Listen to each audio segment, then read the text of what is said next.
ஹரஹர சங்கர ஜெய ஜெய சங்கர பெரியவா திருப்பாதம் சரணம்.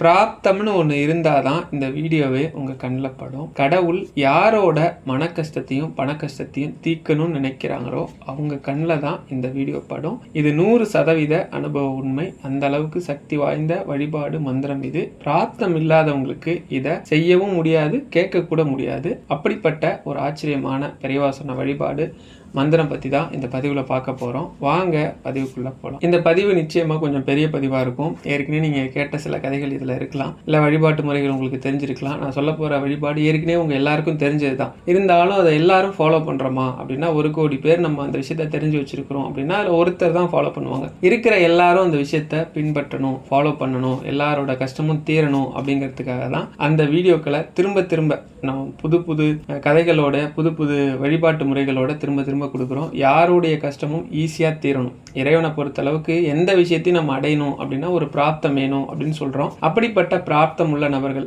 இல்லாட்டி கூட இறையருளால் எல்லாருக்கும் பிராப்தம் கிடைக்கணும்னு பிரார்த்தனை பண்ணிக்கிட்டு முடிஞ்ச அளவுக்கு இந்த வீடியோ என்னால் எடிட் பண்ண முடியாது. எதையாவது மாற்றி சொல்லிட்டனாலோ இல்லை தவறாக சொல்லிட்டனாலும் மன்னிச்சிருங்க. இது ராமநவமி சிறப்பு பதிவாக இந்த வீடியோவை கொடுக்குறோம். இப்போ முழுசாக பதிவுக்குள்ளே போயிடலாம். ராமநவமி வெள்ளிக்கிழமை அன்னைக்கு இந்த ராமர் நவமியை ஏன் அந்த அளவுக்கு கொண்டாடணும்? முதல்ல இந்த ராமநவமி அப்படிங்கிற ஒரு விஷயத்துல இருக்கிற ஒரு விஷயத்த சொல்றேன். என்ன அப்படின்னா அஷ்டமி நவமியும் பகவான் கிட்ட பிரார்த்தனை பண்ணிச்சாமா.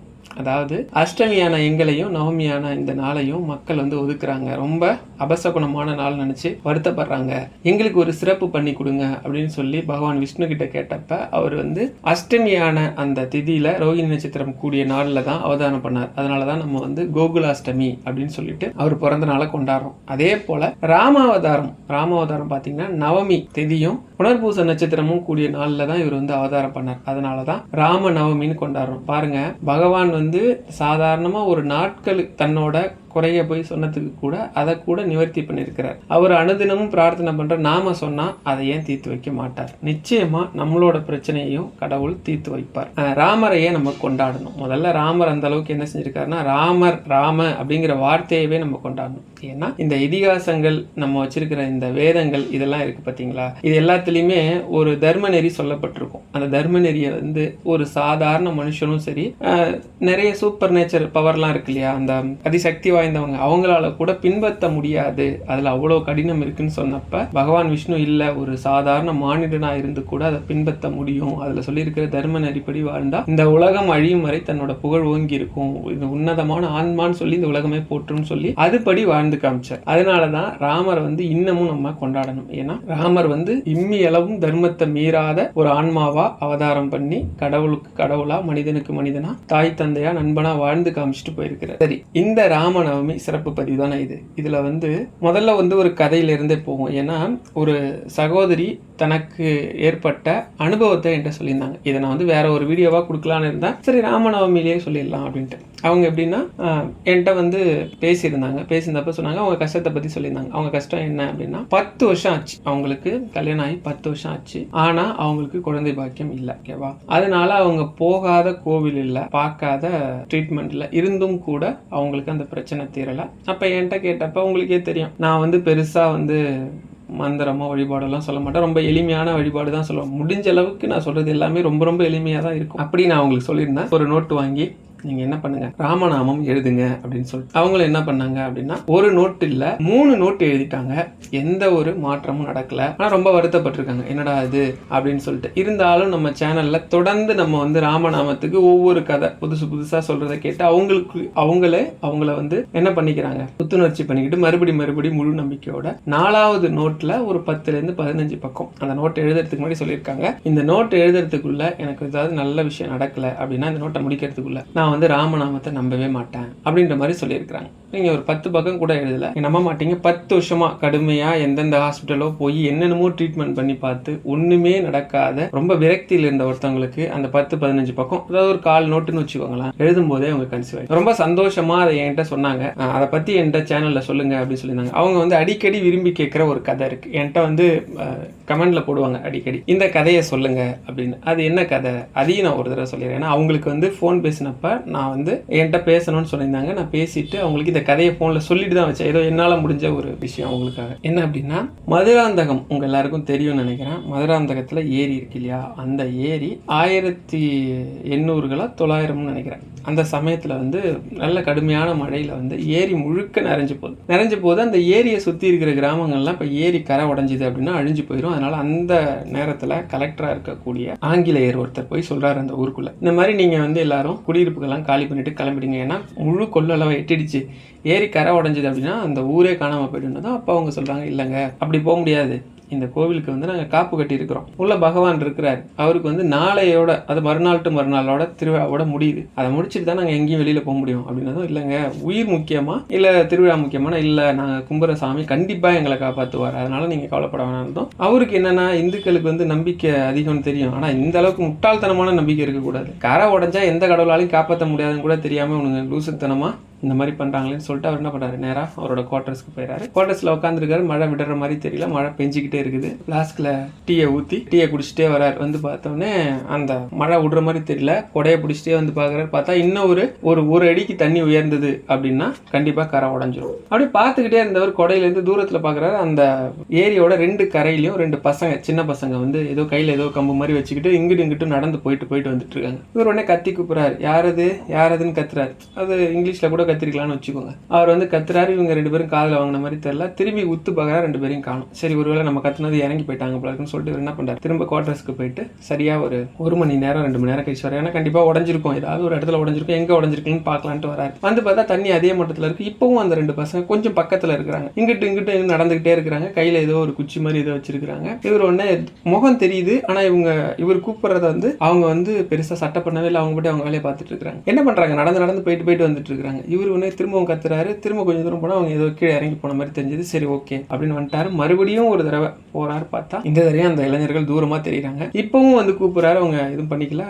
ஆனா என்ன பெரிய ஆச்சரியம்னா, இது வரைக்கும் மழை விடவே இல்லை, மழை தொடர்ந்து பெஞ்சுக்கிட்டே இருக்கு. கிட்டத்தட்ட அவர் ஒரு 3 மணி நேரமா மழை பெஞ்சிருக்கு. இந்நேரம் கரை உடஞ்சிருக்கணும், உடையவே இல்லை. இவர் யோசிச்சுட்டே இருக்காரு, எப்படி உடையாம இருக்கு, யோசிச்சுட்டே சரின்ட்டு குளிக்கு போயிறாரு. பார்த்தா அன்னைக்கு அந்த நிமிஷமே மழை விட்டுருது, தண்ணி குறைஞ்சிருது. மறுநாள் திருவிழா முடிய போற நேரம். என்ன திருவிழா அப்படின்னா, நீங்க எல்லாம் பார்த்துருப்பீங்கல்ல, தசரான்னு சொல்லி கொண்டாடுவாங்களா, ஒவ்வொரு இடத்துல ஒவ்வொரு மாதிரி கொண்டாடுவாங்க. அதாவது ஒரு அசுரனை, அதாவது ராவணனை வதம் பண்ற மாதிரி வரக்கூடிய ஒரு திருவிழா. அந்த ஊர்ல சாமி காப்பு கட்டியிருந்தாங்கன்னு சொன்னாங்களா, அது என்ன சாமி அப்படின்னா, உள்ள இருக்கிறவர் வந்து ராமலட்சுமணன். ஓகேவா? இப்ப வந்து சாமி வந்து வெளியில வந்து அவரோட கையில இருக்கிற அந்த வில்லு வந்து அம்பை பூட்டி அந்த அம்பை இழுத்து அங்க முன்னாடி இருக்கிற அசுரன் மேல விடணும். இதுதான் இப்ப திருவிழா. அங்க மரியாதை நிமித்தமா அந்த ஊர் கலெக்டர் இல்லையா, அவர் இவரையும் கூப்பிட்டுருக்காங்க. இப்ப வராரு, உள்ள இருந்து சாமியை தன்னோட வாகனத்துல புறப்பட்டு வந்து தன்னோட கையில வில்ல வாங்குறாரு. வாங்கி அம்பை பூட்டி இப்படி வீச போறாரு. போகும்போது இவர் பார்த்துட்டேன்னு கத்திரிக்கிறார் கலெக்டர். என்ன பார்த்துட்டீங்கன்னு எல்லாம் பார்த்துட்டு அந்த வில்ல விடுறதுக்குள்ள இவங்க வந்து என்னன்னு கேட்டதும், இல்ல உங்க ஊர் ஏரி எப்படி உடையலன்னு சொல்லி எனக்கு 2 நாளா எனக்கு தூக்கமே இல்லை, எப்படி என்ன நடந்துச்சு, உங்க நம்பிக்கை தான் பலன் கொடுத்துச்சா, யார் இப்படி பண்ணதுன்னு பார்த்தா, நான் வந்து எனக்கு 2 பேரை பார்த்தேன், அந்த 2 பேர்ல ஒருத்தர் இவர் தான் அப்படின்னு கையை நீட்டினாராம். யாரை பார்த்து நீட்டாருன்னா, ராமரை பார்த்து நீட்டினாராம். அதாவது உள்ள இருந்து வந்தார் இல்லையா சாமி, அவரை பார்த்து நீட்டினாராம். இன்னொருத்தர் பார்த்தா பக்க பலமா வந்திருக்கிற லட்சுமணன், இவர் தான் அந்த இன்னொருத்தர்னு காட்டினாராம். அப்ப ராமலட்சுமணன் தான் அவர் நேர்ல பார்த்தாராம். அதனாலதான் அந்த கோவில் பேரு ஏரி காத்த ராமர்னு சொல்லுவாங்க. அந்த ஏரி காத்த ராமர் கதை அந்த சகோதரிக்கு ரொம்ப பிடிக்கும். மறுபடி சொல்லுங்கன்னு சொல்லி கேட்பாங்க. நிறைய வீடியோவில் அவங்க கமெண்ட் போட்டிருப்பாங்க, நீங்க பாத்தீங்கன்னா கூட தெரியும். இந்த வீடியோ மூலமாவும் அவங்களுக்கு மறுபடியும் இந்த கதையை சொல்றோம். ஏன் அப்படின்னா, இந்த கலியுகத்திலையும் அது என்னப்ப நடந்துச்சு, 1900 கூட ராமலட்சுமணரை மனசார நம்பினா வருவாங்க, நம்மளோட கஷ்டம் எதுவானாலும் தீரும் அப்படிங்கிறத உணர்த்தக்கூடிய கதை அது. அது உண்மை சம்பவம் கதை கிடையாது. அந்த கோவிலுக்கு அதுக்கப்புறம் அந்த கலெக்டர், அவர் பேரை மறந்துட்டான், அவர் தன்னோட சொத்துல பெரும்பகுதி எழுதி வச்சு அந்த கோவிலுக்கு எடுத்து கட்டி நிறைய விஷயங்கள் பண்ணியிருக்கிறதா அந்த கோவிலே ஒரு கல்வெட்டு இருக்குன்னு சொல்லுவாங்க. ஏன் அப்படின்னா, யாரா இருந்தாலும் முழுசா நம்புனா பிராப்தம்னு ஒண்ணு இருந்தா நிறைய விஷயங்கள் கிடைக்கும். ஏன் பிராப்தம் தேவைப்படுது அப்படின்னா, எல்லாரும் எல்லாத்தையும் நம்பிடுறது இல்லை, எல்லாரும் எல்லாத்தையும் செஞ்சிடறது இல்லை இல்லையா. அந்த ஊர் மக்களுக்கு அதீத நம்பிக்கை இல்லையா. அந்த சகோதரிக்கு சரி நம்ம 3 நோட்டு எழுதுறோம், 3 நோட்டு எழுதுற வரைக்கும் அவங்களுக்கு எவ்வளவு அசைக்க முடியாம நம்பிக்கை இருந்திருக்கணும். அந்த 3 நோட்டுன்றது சாதாரண விஷயம் கிடையாது இல்லையா. அவங்க தினமும் எவ்வளவு வலி வேதனையோட அதை எழுதியிருப்பாங்க. அதெல்லாம் பலன் தராம போகுமா. இறைவன் வந்து நம்மளோட கஷ்டத்தை, அது ராமர் வந்து ஒரு சாதாரண மனுஷனோட கஷ்டத்தை ஒரு புல் பூச்சியோட கஷ்டத்தை கூட தாங்கிக்க மாட்டாராம். அவ்வளவு வந்து ஏன்னா மனிதனா இருந்து ஒரு மனுஷன் எந்த அளவுக்கு கஷ்டப்படுவான் அப்படின்னு தெரிஞ்சுக்கிட்டவர். அதனால உடனே தீர்த்து வைப்பாராம். ராமர் பெரியவரா, ராமரை விட ராம நாமம் பெருசா அப்படின்னா ராம நாமம் தான் பெரியது ராமரை விட. நான் வந்து ரொம்ப சின்ன வயசுல, ஏன்னா நான் இந்த அளவுக்கு ராமநாமம் கதை எப்படி சொல்ல வந்தேன் அப்படிங்கிறதையும் சொல்றேன் பாரு. நான் ரொம்ப சின்ன வயசுல வந்து நல்லா படிப்பேன், இருந்தாலும் வந்து அந்த புத்தகத்தை எடுத்து படிக்கிற அளவுக்கு வந்து உட்கார மாட்டேன். எனக்கு அது வந்து என்னமோ தெரியல. அதுக்கு என்ன படிக்க வைக்கிறதுக்கு எங்கள் பாட்டி ஒரு ட்ரிக் பண்ணாங்க. அது எல்லாருக்கும் தெரியும்னு நினைக்கிறேன். அதாவது சின்னதாக கதை புத்தகம் மாதிரி வரும். அந்த கதை புத்தகத்தில் நிறைய கதைகள் இருக்கும். அதை படித்தோம் அப்படின்னா நமக்கு வந்து அதை படிக்கிற வேகம் அதிகமாகும்னு சொல்லிட்டு கதை கொடுத்தாங்க. நான் ஃபர்ஸ்ட் படித்த கதை வந்து பரமார்த்த குருவும் முட்டாள் சீடர்களும். எனக்கு நல்லா ஞாபகம் இருக்கு. இன்னமும் அந்த புத்தகம் கூட எனக்கு ஞாபகம் இருக்கு. ரெண்டாவது கதை வந்து தன் கையே தனக்கு உதவி, அதாவது ஒரு குருவி வந்து ஒரு விளை நிலத்தில் இருக்கும் இல்லையா, அந்த கதை. மூணாவது கதை வந்து என்ன அப்படின்னா ராமர் பெரியவரா, ராம நாமம் பெருசா அப்படின்னு உணர்த்தக்கூடிய ஒரு கதை. எல்லாருக்கும் உங்களுக்கு தெரிஞ்சிருக்கும் அந்த கதை, இருந்தாலும் நான் சொல்றேன். ஏன்னா அதை வந்து சிலருக்கு வந்து புதுசா கேட்டுருக்கலாம் இல்லையா. காசிராஜன் ஒரு அரசன். அந்த அரசன் வந்து ராமருக்கு பட்டாபிஷேகம் தொட்டி ராமர் ஆட்சி நடந்துட்டு இருக்கும். ராமருக்கு உட்பட இருக்கக்கூடிய அந்த அரசபையில இருக்க அத்தனை தவசீலர்கள்ட்டையும் ஆசீர்வாதம் வாங்கணும்னு இவனுக்கு எண்ணம். கிளம்பி போயிட்டு இருப்பான். குறுக்க நாரதர் வந்துடுவார். நாரதர் வந்தாருனாலே ஏதோ ஒரு கழகம் இல்லையா. நாரதர் சொல்லுவாரு, காசிராஜா நீ வேட்டையாடிட்டு வர, இதோட நீ வந்து அரசபைக்கு போறங்கிற, சரி போ. ஆனா அங்க வந்து விஸ்வாமித்திரர் இருப்பார். அவர் ராஜரிஷி. மத்த எல்லாரையும் வந்து நீ வந்து வணக்கம் வைக்கலாம், எல்லார்ட்டையும் நீ வந்து ஆசீர்வாதம் வாங்கலாம். அவர் வந்து ராஜரிஷி பட்டம் வாங்கினவர், ரொம்ப உயர்வானவர். நீ இதே மாதிரி வேட்டையாடிட்டு போனது ரொம்ப தப்பு. அதனால நீ அவருக்கு மட்டும் வணக்கம் வைக்க வேண்டாம், நீ அவர்கிட்ட மட்டும் ஆசீர்வாதம் வாங்க வேண்டாம். அது இவனும் அது உண்மை நம்பி போய் காசிராஜன் என்ன பண்ணுவான், உள்ள இருக்கிற ஒவ்வொருத்தையும் விழுந்து விழுந்து ஆசீர்வாதம் வாங்கிட்டு ராமர் உள்பட எல்லாத்தையும் வாங்கிட்டு விஸ்வாமித்திரர்கிட்ட மட்டும் வாங்காம போயிடுவான். இதை விஸ்வாமித்திரர் பெருசா கண்டுக்க மாட்டார். ஆனா நாரதர் சும்மா இருப்பாரா, அங்கேயும் போய் கலகத்தை முட்டி விட்டுருவார். என்ன சொல்லுவாருன்னா, இந்த மாதிரி காசிராஜன் எல்லார்ட்டையும் நமஸ்காரம் பண்ணா, ஆனா உங்ககிட்ட மட்டும் நமஸ்காரம் பண்ணல, கவனிச்சிங்களானது. ஆமா, உங்களை அசிங்கப்படுத்துற மாதிரி பண்ணிட்டான் அப்படின்னது உடனே ஒரு கோவம் வந்துடும். உடனே என்ன சொல்லுவாருன்னா, ராமரை கூப்பிட்டு, ராமா உன் ராஜ்யத்துல எனக்கு ஒரு அவமானம் ஏற்பட்டுச்சு, அந்த அவமானத்தை நீ தான் அந்த கலக்கத்தை போக்கணுன்றது. என்ன குருவே, உங்களுக்கு என்ன நடந்தனாலும் சொல்லுங்க, அது வந்து என் ராஜ்யத்தின் மூலமா நடந்துருச்சு. இந்த உலகத்துல உங்களுக்கு யார் அவமரியாதை பண்ணியிருந்தாலும் அவங்களோட தலையை கொண்டு வந்து உங்க காலில் போடுவேன், அதாவது சூரிய அஸ்தமனத்துக்குள்ள, அன்னைக்கு சாயந்தரத்துக்குள்ளன்ட்டு காசிராஜன்ட்ட நாரதரே போய் சொல்றாரு. தப்பா சொல்லிட்டேன். போய் சொல்றாரு. என்ன சொல்றாருன்னா, இந்த மாதிரி உன்னோட தலையெடுக்க சொல்லி விஸ்வாமித்திரர் சொல்லிட்டாரு. ராமர் வந்து ராமபாணத்தோட புறப்பட்டாரு. அதனால உன்னை காப்பாற்றக்கூடிய ஒரே ஆள் இவங்க தான் சொல்லி ஒரு அம்மாவோட பேரை சொல்லி போய் அவங்க காலை போய் கெட்டிமா பிடிச்சிக்கிட்டதும் அவங்க சாமி கும்பிட்டுட்டு கோவிலேருந்து வந்துட்டு இருக்கும்போது ஓடி போய் காலை பிடிச்சிக்கிட்டு எனக்கு வந்து காப்பாத்துங்க, எனக்கு உயிர் பிச்சை கொடுங்க அப்படின்றது. என்னப்பா உனக்கு என்ன நடந்தாலும் நான் காப்பாத்துறேன்ப்பா, எந்திரிப்பா, உன்னை என்ன பண்ணணும்னா எனக்கு அடைக்கலம் கொடுங்க, என் உயிரை காப்பாத்துங்கன்னா. சரிப்பா நான் அப்படியே செய்கிறேன், உனக்கு என்ன பிரச்சனை அப்படின்னா. இப்போ அந்த அம்மா யார் அப்படின்னா அவங்க தான் ஆஞ்சநேயரோட அம்மா அஞ்சனா தேவி. காசிராஜன் நேராக அஞ்சனா தேவிட்ட போய் அடைக்கலம் புகுந்துறாரு. இந்த பக்கம் அம்மாவை பார்க்கறதுக்காக ஆஞ்சநேயர் ராமர் கிட்ட உத்தரவு வாங்கிக்கிட்டு ரொம்ப சந்தோஷமா கிளம்பி வரும்போது அம்மா வந்து வீட்டுல ரொம்ப சோகமா உட்காந்துருப்பாங்க. ஆஞ்சநேயர் வந்து, அம்மா ரொம்ப நாள் கழிச்சு வந்திருக்கிறேன், என்ன எப்பயுமே அன்பா அனுசரணையா உபசரிச்சு வரவேற்புங்க, ஆனா வந்து அந்த வரவேற்பே இல்லையா, அம்மா முகத்துல ஒரு வாட்டம் தெரியுது. என்னன்னதும், மகனே எனக்கு ஒரு சத்தியம் பண்ணி கொடு, ஒருத்தரோட உயிரை காப்பாத்துற பொறுப்பை நான் எடுத்துப்பேன்னு சத்தியம் பண்ணதும். அப்படி என்னம்மா, இது என்னமா பெரிய ஆச்சரியம், பிரபு ஆள்ற இந்த நாட்டுல யாருக்கு எந்த தீங்கு நடக்காது, அப்படியே உங்களுக்கு சத்தியம் பண்ணி தரமா, யாருக்கு எந்த ஆபத்துனாலும் யாரோட உயிர் ஆபத்துல இருந்தாலும் நான் காப்பாற்றுவேன் அப்படின்னு சொல்லி சத்தியம் பண்ணிடுவார். இதுல ஒரு விஷயம் கவனிக்கணும். ஏன்னா எந்த விஷயத்தையும் தீர ஆராயாம ஒரு வாக்கு கொடுக்க கூடாது. ஆஞ்சநேயர் கொடுத்துருவார். கொடுத்தவொடனே யாருக்குமா பிரச்சனை, இந்த காசிராஜனுக்கு தான் பிரச்சனை. யாரால பிரச்சனை அப்படின்னதும், வேற யாரால பிரச்சனை, நீ அனுதினமும் கும்பிடுற ராமரால தான், இவன் தலையை சாயந்தரத்துக்குள்ள விஸ்வாமித்திரர் காலடியில போடுவேன்னு சொல்லியிருக்காருனதும் ஆஞ்சநேயருக்கு விடவெடுத்து போயிடும். என்னம்மா சொல்றீங்க, என் பிரபு அலையா, இல்ல அப்படி நடக்க வாய்ப்பே இல்லைன்னதும். நடந்ததெல்லாம் சொன்னதும், சரிம்மா உங்களுக்கு வாக்கு கொடுத்தாச்சு, வேற வழி இல்லை, காப்பாத்துறேன்னு சொல்லிட்டு இப்ப தன்னோட வாளாலேயே ஒரு கூடார மாதிரி கட்டி அதுக்குள்ள காசிராஜனை உட்கார வச்சு, நீ வந்து ராம ராம ராம ராமன்னு விடாம சொல்லு அப்படின்னு சொல்லுவார். அவனும் ராம ராம ராமன்னு சொல்லிட்டு இருப்பான். இப்ப ராமபானம்னு ஒண்ணு கேள்விப்பட்டிருப்பீங்க. அது என்ன ராமபானம்? அது பானம்னா குடிக்கிறதுன்னு நினைச்சுக்காதீங்க. அந்த பானம் கிடையாது. ரெட்டை சுழினா கிடையாது, 3 சுழினா. பானம் அப்படின்னா அம்பு, அதாவது தாக்கக்கூடிய பொருள்னா. அந்த ராமபானம் எப்படின்னா, ராமர் வந்து உட்கார்ந்த இடத்துலயே ஒரு மந்திரத்தை சொல்லி தன்னோட வில், கோதண்டம்னு சொல்லக்கூடிய வில், கோதண்டம்ங்கிற வில் இல்லாம ராமர் எப்பயுமே இருக்க மாட்டார். அந்த கோதண்டம்ங்கிற வில்ல ஒரு அம்பை பூட்டி, அது சாதாரண அம்பு இல்ல, ஒரு சாதாரண அருகம்புல்லா இருந்தா கூட எடுத்து அந்த வில்லுல வச்சு அந்த மந்திரத்தை சொன்னார்னா அது ராமரோட பானம் ஆயிடும். அந்த ராம பானத்தை ஏத்து நிக்கிற சக்தி யாருக்கும் கிடையாது. அதனாலதான் ராவணன் உட்பட சகிதம் அத்தனையுமே அழிச்சார். அந்த வில்லுக்கு அப்படி ஒரு பவர் உண்டு, அதுல இருந்து புறப்படுற அம்புக்கு அப்படி ஒரு பவர் உண்டு. ஒருவேளை அந்த அம்பு எதிர்காலத்துல ராமரையே தாக்கணும்னு நினைச்சா கூட ராமரையே தாக்கிடும், அந்த அளவுக்கு சக்தி வாய்ந்தது. இப்ப இந்த அம்புக்கு ஒரு குறிப்பிட்ட மந்திரத்தை சொல்லி அனுப்புறாரு. நேரா போய் பார்த்தா அங்க ஆஞ்சநேயர் உட்காந்துருக்காரு. அது ராமநாமம் சொல்லிட்டு இருக்கிறார். காசிராஜன் ஆஞ்சநேயர் வாளுக்குள்ள ஒளிஞ்சுக்கிட்டு இருக்கிறான். அவனும் ராமநாமம் சொல்லிக்கிட்டு இருக்கிறான். இந்த அம்பு என்ன பண்றதுன்னு தெரியல, கிட்ட போகுது. போய் குத்த முடியாது. ஏன்னா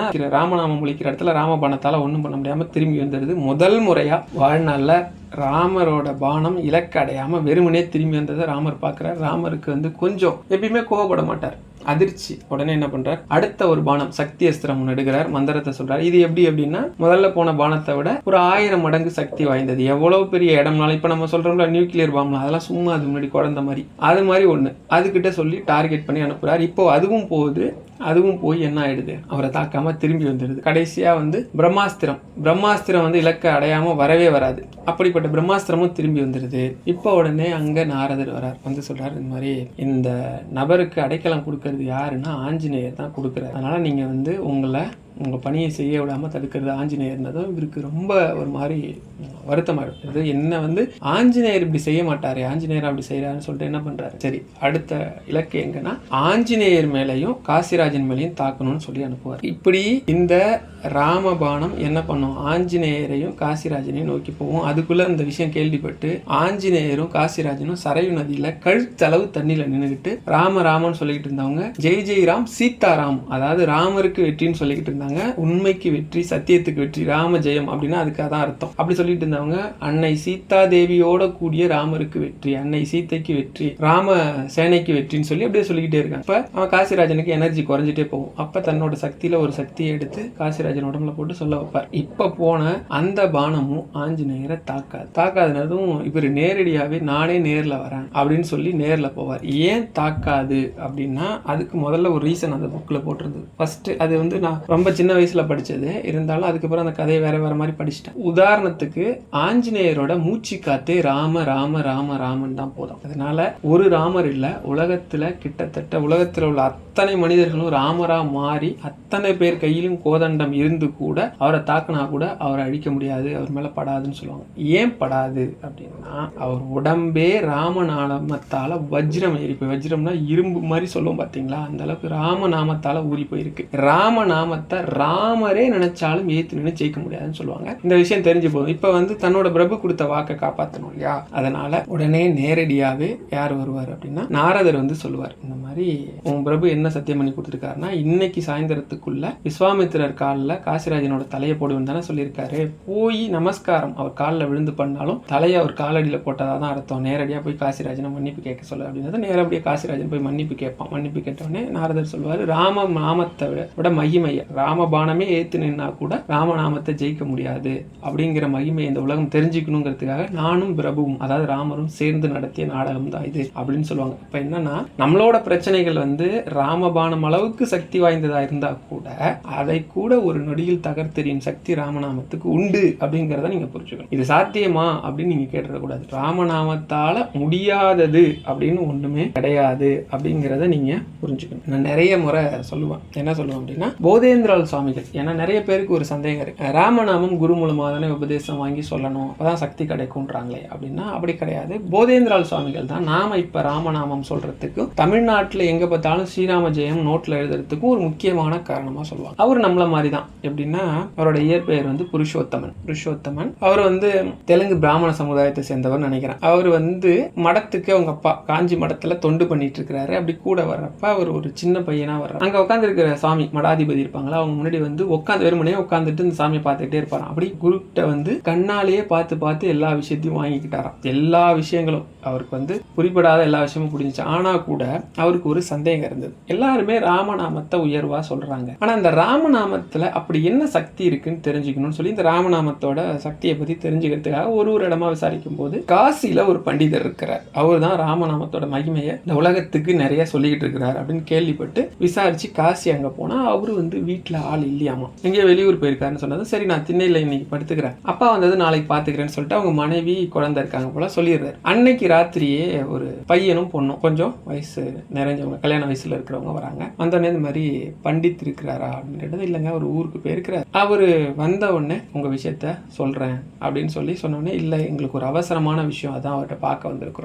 சரி அப்படி அவசரம்னா ஏன்ட்டே சொல்லுங்கன்னா உங்க பையனா ஒரு 7-8 வயசு உள்ள பையன் கேட்குறான். கேட்டவொடனே அவங்க சொல்றாங்க, இந்த மாதிரி நானும் இந்த பொண்ணும் கல்யாணம் பண்ணிக்கலான்னு ஒரு வருஷத்துக்கு முன்னாடி வீட்டில இருந்து எங்களை அனுப்பிச்சு விட்டாங்க. கோவிலில் போய் பிரார்த்தனை பண்ணிக்கிட்டு வர சொல்லி நான் பிரார்த்தனை பண்ணிட்டு காட்டு வழியாக வந்தப்ப சில கயவர்கள் சேர்ந்து இந்த பொண்ணை நகையோட கடத்திட்டு போயிட்டாங்க. இப்போ ஒரு வருஷம் கழிச்சு தான் இந்த பொண்ணு என்னை தேடி வந்திருக்கிறா. அதுக்குள்ள அவங்களால இவளுக்கு வந்து என்ன மாதிரி இதுவும் ஏற்பட்டிருக்கும், களங்கம் ஏற்பட்டிருக்குமோ அப்படின்னு சொல்லி ஒரு வருத்தம் இருக்கு. இப்போ இந்த பொண்ணை நான் ஏத்துக்கிட்டேன் அப்படின்னா ஊர் மக்கள் என்ன வந்து ஒரு மாதிரி பேசுவாங்க, இந்த பொண்ணையும் ஒரு மாதிரி பேசுவாங்க. அதனால இதை தீர்த்து வைக்க சொல்லி சுவாமிகள்கிட்ட ஒரு யோசனை கேட்டு போலான்னு வந்தேன். அந்த பொண்ணு என்ன சொல்றாங்க அப்படின்னா, அவங்க வந்து என்னை வந்து அதை செய் இதை செய்யுன்னு சொன்னாங்க. ஆனா எத்தனையோ விஷயங்கள்ல என்ன துன்புறுத்தினாங்க. இருந்தாலும் நான் மனதால வந்து இவரை தவிர வேற யாரையும் நினைக்கல. என்னோட புனித தன்மையும் நான் வந்து இவர்கிட்டயே ஒப்படைச்சிருக்கேன் மனசை ஃபுல்லாகவும். அப்படி இருக்கும்போது இவர் கலங்குற விஷயம் எனக்கு கொஞ்சம் வருத்தமா இருக்கு. இருந்தாலும் ஊருக்காக நம்ம வந்து இந்த விஷயத்த செஞ்சுதான் ஆகணும், இதுக்கு ஒரு வழியை கேட்கணும்னு அப்ப அந்த பையன் சொல்றாரு, அந்த சின்ன பையன், நீங்க ஏன் கவலைப்படுறீங்க,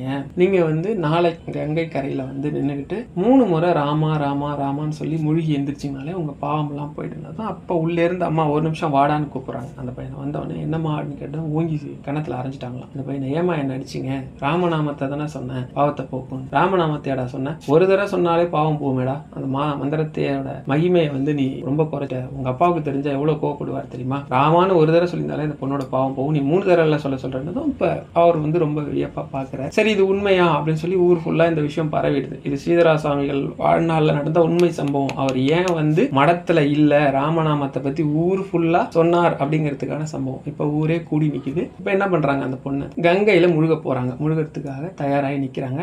ஒரு வருஷத்துக்கு முன்னாடி அந்த பொண்ணு ஒரு கெட்டப்ல போயிருப்பாங்க இல்லையா, ஒரு தோற்றத்துல ஒரு மாதிரி ட்ரெஸ் போட்டு எல்லாம் போயிருப்பாங்க இல்லையா, அப்படி மனசுல நினைச்சுக்கிறாங்க. நினைச்சுக்கிட்டு என்ன பண்றாங்க, தண்ணிக்குள்ள முழுகிட்டு ராம ராம ராமன்னு சொல்லிட்டு அப்படி எந்திரிக்கிறாங்க. முழுகிறதுக்கு முன்னாடி கட்டியிருந்த சேலை வேற, ஒரு வருஷத்துக்கு முன்னாடி அவங்க தூக்கிட்டு போனாங்க இல்லையா, அந்த கயவர்கள்லாம் சேர்ந்து இந்த பொண்ணை கடத்திட்டு போனாங்க இல்லையா, அப்ப அந்த பொண்ணு என்ன சாரி கட்டியிருந்தாங்களோ, என்ன நகை போட்டிருந்தாங்களோ, என்ன தோடு போட்டிருந்தாங்க, எந்த தோற்றத்துல இருந்தாங்களோ அதே தோற்றத்துல அப்படியே கங்கையில இருந்து ஏறி வந்தாங்களாம். அத்தனை பேருமே மிரண்டு போனாங்களாம். இது உண்மை சம்பவம். கங்கை கரையில் நின்று பாக்குறாங்க. இவங்க இறங்கும் போது ஒரு மாதிரி ட்ரெஸ் போட்டிருக்கிறாங்க, ஒரு மாதிரி தோற்றத்துல இருக்கிறாங்க. உள்ள இறங்கி மந்திரத்தை சொல்லிட்டு குளிச்சுட்டு ஏறுறாங்க. ஏறினா வேற ஒரு தோற்றம், ஒரு வருஷத்துக்கு முன்னாடி இருந்து அதே தோற்றத்துல வந்தா எப்படி இருக்கும். அத்தனை பேரும் மிரண்டு போனாங்களா ராமநாமத்தோட அந்த பவித்திரத்தை பத்தி.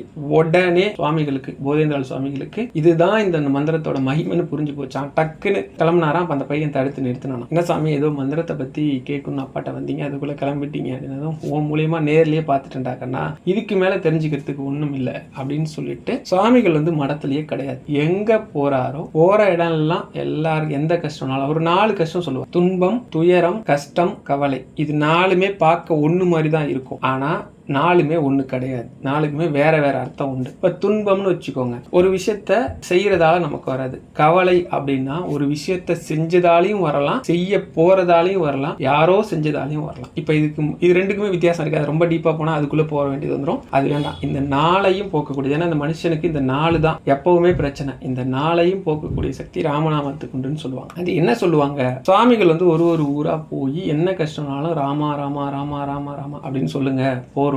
அப்ப வந்து ஒரு குடியானவன் வந்து கேட்டார், சாமி வந்து எங்க வீட்டுல சாப்பிடணும் அப்படின்னு சொல்லிட்டு, சரிப்பா அதனால என்ன செஞ்சிடறேன், ஆனா வந்து நான் வந்து சொல்றேன் என்னோட கட்டுப்பாடெல்லாம் நீ ஒத்துக்கணும்னு. சரி சாமியை ஒத்துக்கிறேன், என்ன செய்யணும் அப்படின்னதும், நான் வந்து ராமநாமத்தை உனக்கு உபதேசம் பண்ணுவேன், அதை நீ ஊர் ஃபுல்லா இருக்கிற எல்லா மக்களுக்கும் எடுத்து சொல்லி நீ அதை பின்பற்ற செய்யணும். சரி சாமி அப்படியே செய்யறேன்னு மறுநாள் அவங்க வீட்டுக்கு அவர் வந்துடுறார். இலைய போட்டதும் அந்த பூஜை விதிகள் படி சுவாமிகள் வந்து 7 கவளம் அப்படின்வாங்க, 7 கைப்பிடி தான் எடுத்து சாப்பிடணும். அப்படி உட்காந்துட்டார். சாப்பாடு போடப்பட்டிருக்கு. அந்த அம்மா பரிமாறிட்டு இருக்கும்போது அந்த அம்மாவுக்கு பின்னாடி ஒரு குழந்தை நிற்கிறான். ஒரு ரூம்ல கதவை பிடிச்சிட்டு நிற்கிறான். யாரு குழந்தை அப்படின்னா, எங்க குழந்தை தான் சாமி. சரி குழந்தையும் கூப்பிடுங்க, என் கூட சாப்பிடட்டும் அப்படின்னு. வாடா ராஜாவா என் கூட வந்து சாப்பிடுன்றாரு. இவர் வந்து கூப்பிடுறது, அந்த குழந்தை ஒன்றும் பெருசா ரியாக்ட் பண்ணல. என்ன குழந்தை ஒன்றும் செய்ய மாட்டானே அப்படின்னு தான் அப்போ அவர் சொல்றாங்க, அவனுக்கு வாயும் பேச வராது, காதும் கேட்காது. அவர் உடனே உடஞ்சு போறாரு. ஏன்னா ராமநாமத்தோட மகிமையை காதால கேட்டாலே ஒருத்தனுக்கு எல்லாம் கிடைக்கும். ஆனா இந்த குழந்தைக்கு காதும் கேட்காது, வாயும் பேசாதே, பகவானே நல்லா கேளுங்க, இதுதான் பிராப்தம்னு ஒண்ணு. உடனே அவர் வந்து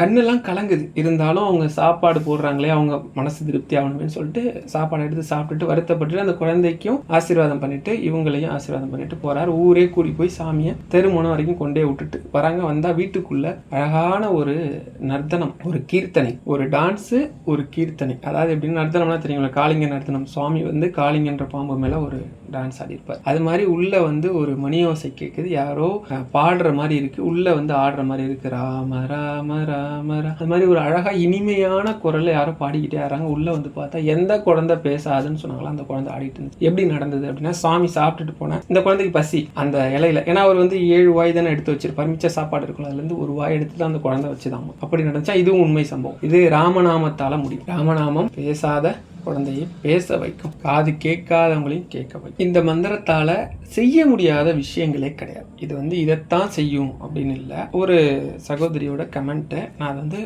படிக்காம உங்களுக்கு நான் ஸ்க்ரீனில் வேணால் கொடுத்துட்றேன். அதில் என்ன போட்டிருக்காங்க அப்படின்னா, அவங்க வந்து எப்பெல்லாம் கஷ்டம் வருதோ அப்போ வந்து ராமநாமம் சொல்லுங்க அப்படின்னு சொல்லுவாங்களாம். தன்னோட பக்கத்து வீட்டுக்காரங்களுக்கு அவங்க பொண்ணுக்கு வந்து கேன்சர் வந்து இனிஷியல் ஸ்டேஜ், நீங்கள் வந்து விடாமல் ராமநாமம் சொல்லுங்க அப்படின்னு சொல்லியிருக்கிறாங்க. அதே மாதிரி சொல்லி அது பரிபூர்ணமாக குணமாயிட்டாங்களாம். அப்படிப்பட்ட அவங்களுக்கு தனக்கு கஷ்டம் வரும்போது ராமநாமம் சொல்லணும்னு எனக்கு தெரியல. நீங்க போடுற இந்த வீடியோவை பார்த்துட்டு நான் சொல்ல ஆரம்பிச்சேன். என் வாழ்க்கையில எத்தனையோ அதிசயங்களை அந்த ராமநாமம் பண்ணிட்டு வருது, ரொம்ப நன்றி அப்படின்னு போட்டிருந்தாங்க. இன்னொருத்தங்க என்ன போட்டிருந்தாங்க அப்படின்னா, தினமும் நான் வந்து ராம ராமன் 3 முறை சொல்லுவேன், அப்படி சொல்லிட்டு தான் என் வேலையை தொடங்குவேன். எல்லா நாளும் ஓரளவுக்கு எனக்கு பிரச்சனை இல்லாமல் தான் போகும். சில நாட்கள் கஷ்டத்துக்கு அப்பப்போ ராமநாமம் சொல்லுவேன். என்னோட எல்லா வேண்டுதலும் நிறைவேறி இருக்கு. ஆனா இப்பெல்லாம் நான் ராமநாமம் சொல்றது இல்லை. நீங்க சொன்னதுக்கு அப்புறம் தான் அதை விடக்கூடாது, பிராப்தம் இருக்கிறவங்க தான் சொல்ல முடியுன்ற எண்ணம் எனக்கு வந்ததால தினமும் நான் சொல்றேன். ஆனா என் வாழ்க்கையில எத்தனையோ இன்னல்கள்ல நான் அதை ஈஸியா கடந்து வர முடியுது அப்படின்னு சொல்லியிருந்தாங்க. அந்த அளவுக்கு ராமநாமத்தால பண்ண முடியாதது கிடையாது. ரொம்ப எளிமையான ஒரு 2 வார்த்தை, ராம ராம, அவ்வளவுதான். ராம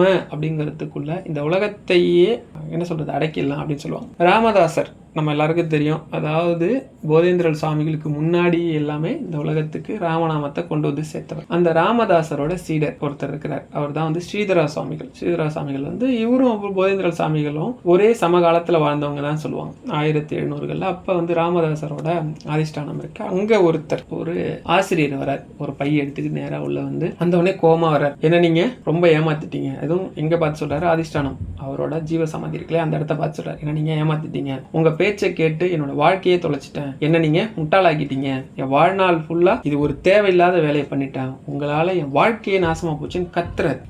அந்த அதிஷ்டானத்தில் உள்ள இருக்க அத்தனை பேருக்கும் கேட்குது. ஸ்ரீதரா சாமிகள் உள்ள நிஷ்டையில இருந்தவர் எழுந்து வந்து என்னங்க யார் நீங்க என்னன்னது, நான் அந்த மாதிரி ஒரு ஸ்கூல் டீச்சர், நான் ஒரு ஆசிரியர், உங்க குரு வந்து என்னை வந்து ஏமாத்திட்டார். என்ன ஏமாத்திட்டாரு, இவர் வந்து சொன்னாரு என்கிட்ட 13 கோடி முறை ராமநாமம் சொன்னா ராம தரிசனம் கிடைக்கும்னு சொன்னாரு. நான் வந்து 16 கோடி முறை ராமநாமம் வந்து எழுதியிருக்கிறேன். இது வரைக்கும் எனக்கு ராம தரிசனம் கிடைக்கல. அப்ப இவர் சொன்னது போய் தானே, இவர் என்ன ஏமாத்திட்டாரு தானே அப்படின்ற. இல்லைங்க, என் குரு வந்து போய் சொல்ல மாட்டாருன்னா அப்ப நான் போய் சொல்றேங்கிறியா, என்னை பார்த்தா போய் சொல்ற மாதிரி தெரியுதா, இந்த மாதிரிலாம் சொல்லுவீங்கன்னு எனக்கு தெரியுயா இரியா அப்படின்னு சொல்லிட்டு தான் பைய கொண்டாந்து அப்படி கொட்டுறாரு. கொட்டினா நிறைய நோட்டுகள் இருக்கு. அந்த நோட்டை எடுத்து கேட்டாரு, பார் ஒரு நோட்லையும் எத்தனை முறை ராம ராம ராம ராமன்னு சொல்லி இருக்கிறேன்றதை எழுதியிருக்கிறேன் ஒரு நாளும். கிட்டத்தட்ட இதெல்லாம் கூட்டி பார்த்தா 16 கோடி முறைக்கு மேல போகுது. அப்படி பார்த்தா உன் குரு சொன்னபடி பார்த்தா 13 கோடி முறை சொல்லியிருந்தா ராமதரிசனம் எனக்கு கிடைச்சிருக்கணும், கிடைக்கலையே அப்படின்னா. ஐயா கோபப்படாம ஒரு நிமிஷம் உட்காருங்க, நான் என்னன்னு தெரிஞ்சுக்கிட்டு வரேன்னு சொல்லிட்டு இவர் என்ன பண்றாரு, தன்னோட குருவோட அதிஷ்டானத்தை முன்னாடி உட்காந்து கேட்கிறாரு.